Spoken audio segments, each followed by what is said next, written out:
আসসালামু আলাইকুম। আপনারা সবাই কেমন আছেন? আমি আলহামদুলিল্লাহ ভালো আছি। আমি এখন যাচ্ছি বাংলাদেশ বনাম ভারতের ক্রিকেট ম্যাচ দেখার জন্য।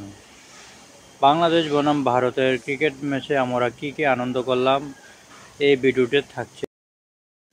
যদি ভিডিওটি ভালো লাগে লাইক, কমেন্ট, সাবস্ক্রাইব করে বেল আইকনটি বাজিয়ে দেবেন। আমরা স্টেডিয়ামে ঢুকেই দেখি বাংলাদেশ দল একটি ছক্কা মেরেছে, তাই আমরা দেখে অনেক খুশি। আমরা খুশিতে অনেক নাচানাচি করলাম। তারপর আমি স্টেডিয়ামে বাংলাদেশের পতাকা নিয়ে বাংলাদেশের পতাকাকে উড়ানো শুরু করলাম। তারপর বাংলাদেশ ম্যাচটি হেরে যায়। তারপর আমাদের সামনে ইন্ডিয়ার দর্শকরা অনেক নাচানাচি করলো, আমাদের মন খারাপ।